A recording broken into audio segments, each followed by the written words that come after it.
আমি বিচারপতির পদ থেকে মঙ্গলবার পদত্যাগ করব, 1 নম্বর।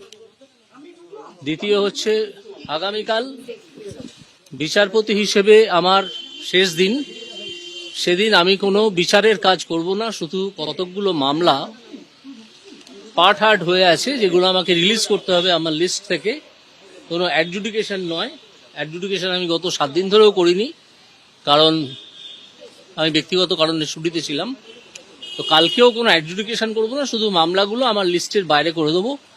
দিয়ে পরশু দিন দিয়ে আমি চিফ জাস্টিস, আমাদের হাইকোর্টের চিফ জাস্টিসকে মৌখিকভাবে জানাবো, এবং পরশু দিন আমি ভারতের রাষ্ট্রপতিকে চিঠি লিখে জানিয়ে দেবো। এবং সেই মুহূর্ত থেকে, যে মুহূর্তে আমি চিঠিটা পোস্ট করব, সেই মুহূর্ত থেকে আমার রেজিগনেশন কার্যকর হবে। এটাই কনস্টিটিউশন এবং কনস্টিটিউশন লয়ের প্রভিশন, সেইটা মঙ্গলবার হবে। তারপর আমি আপনাদের সব প্রশ্নের উত্তর দেবো মঙ্গলবার 1:30টার সময় কোর্টে মাস্টারদা সূর্য সেন মূর্তির নিচে আমি আসব।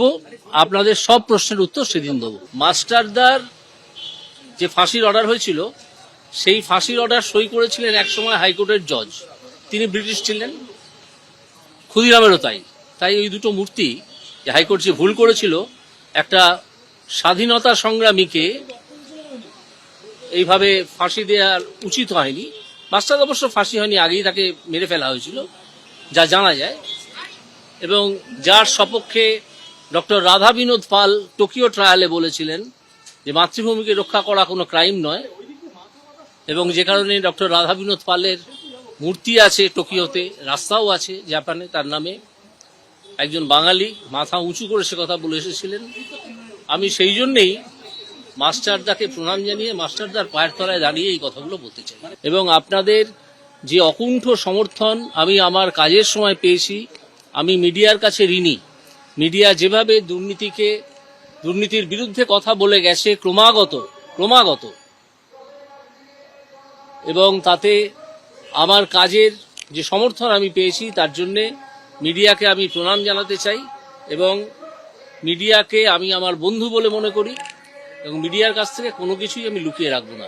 শুধু আমাকে 2 দিন সময় দিন, সোমবারের পর মঙ্গলবার 1:30টার সময়। আমি এইটুকু মন্তব্য করতে পারি, কুণালবাবুর সঙ্গে আমার চেম্বারে বসে, হাইকোর্টের চেম্বারে বসে দীর্ঘক্ষণ বিভিন্ন বিষয় নিয়ে, রাজনীতি নিয়ে নয়, বিভিন্ন সাহিত্য সংস্কৃতি নিয়ে আলোচনা হয়েছে। আমার মানুষটিকে ভালো লেগেছে।